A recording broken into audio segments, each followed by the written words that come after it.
Hello. How are you doing this morning? Oh, yes. All right, counsel, are you ready to proceed on the motion to revoke or no? Yes, Your Honor, we're ready to proceed this morning. All right, could I have a file stamp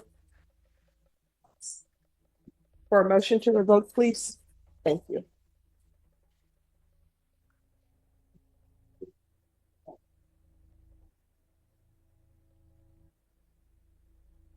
Did you do a trial court search? In my haste, I may have forgotten that. Judge. Okay, you may need to get it from the clerk. I got it right here, Judge. I can sign right now, and I have my client sign as well. I already explained everything with her.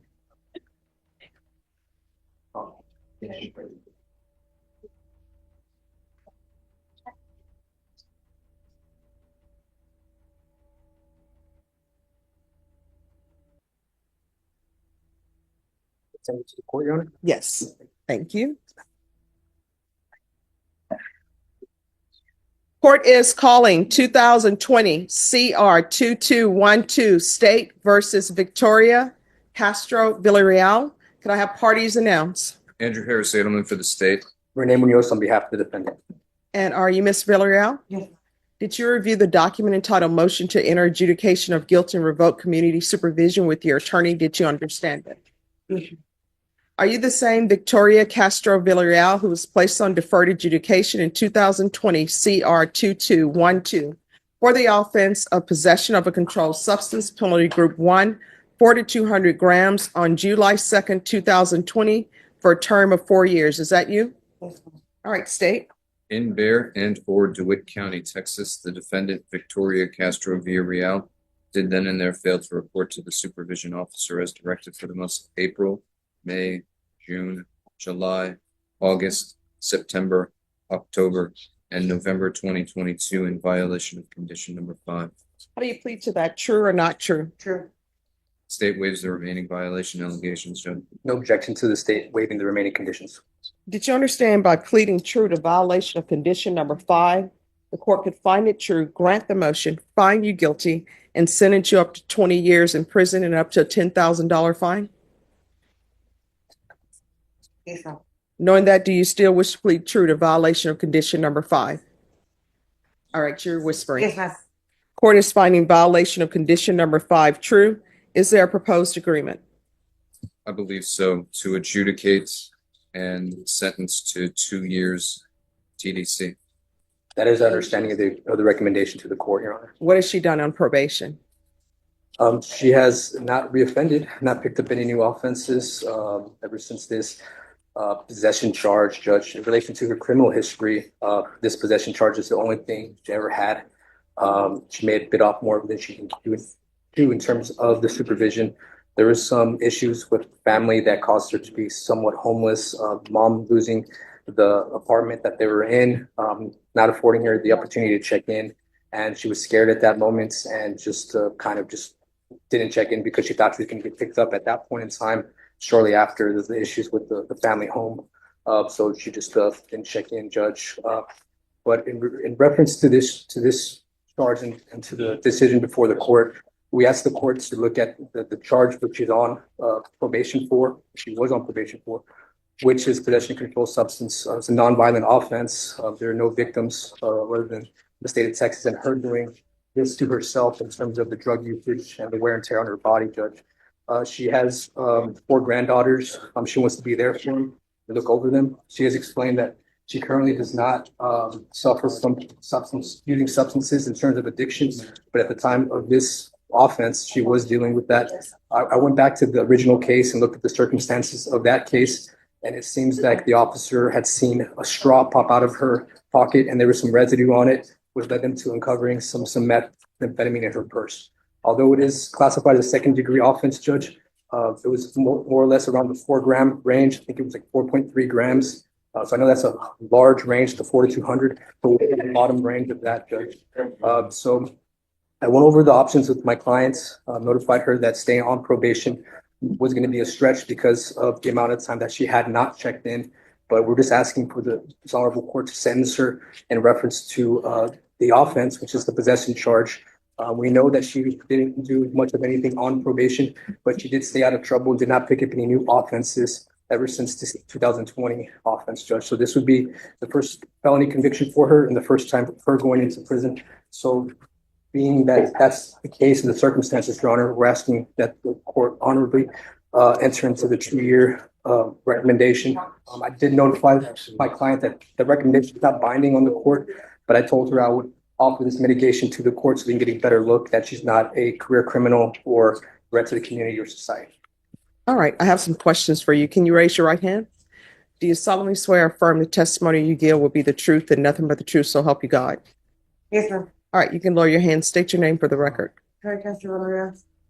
All right, so did you complete intensive outpatient treatment with probation? That? No, that's outpatient.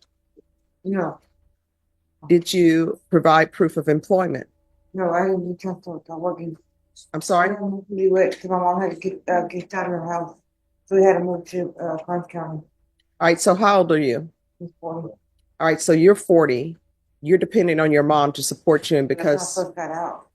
I was trying to get back on my feet. okay. Literally, I did. Later get on, get on like the RV, on the property and have like a little RV. All right, so let me just tell you my issues with you. My issues are that we were here previously before for your not reporting. And you continue to not report. Reporting is the easiest thing to do on probation. All you have to do is report, and you didn't. That's a problem. And I don't know if you're clean or not clean. Well, I got she's got my granddaughters because my son, I lost my kid's GPS, but I got my children back to they aged out. Mhm. I'm not gonna leave my grandkids on something stupid like I did my Well, kids. here's the thing. You're saying you're not going to lose your grandchildren. You are. You're about to go to prison. Now I have no choice, but I have to know drugs. I think the issue, Judge, if I may interject, and I apologize to the court for this, is that the time she was dealing with these issues of non-reporting, she was also seemingly dealing with her addiction issues.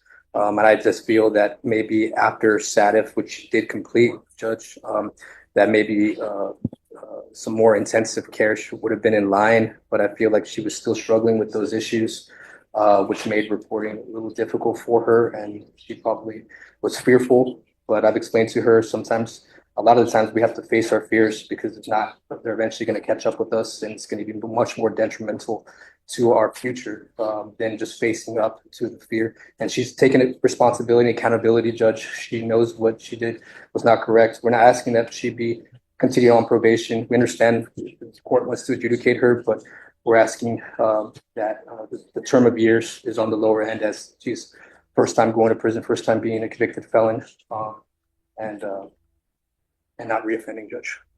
Probation. Has she done anything on probation? Judge, she completed 119 days in Saturday. All right. She was working on it, Judge.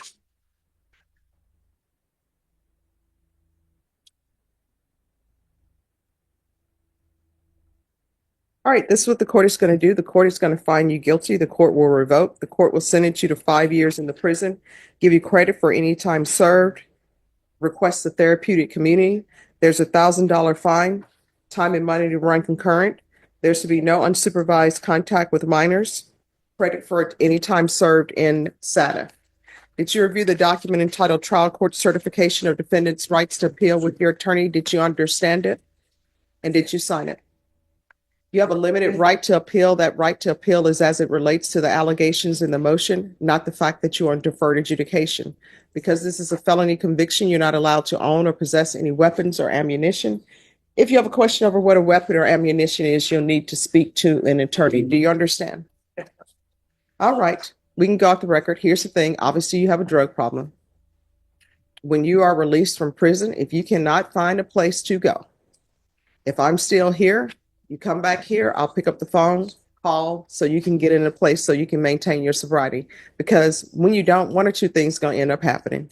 Either you're going to go down this line where you're going to constantly be in and out of jail, in and out of prison, or either you're going to get some bad drugs and somebody's going to have to identify your body. And usually the person they have identify the body is a family member. So it's going to maybe your mom, maybe your children, maybe your grandchildren. You understand? Yeah. All right, good luck to you.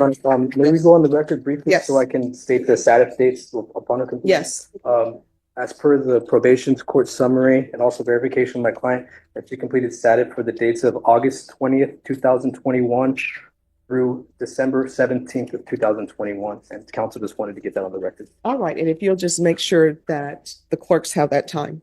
Definitely will, Your Honor. All right, thank you. Yeah, sure.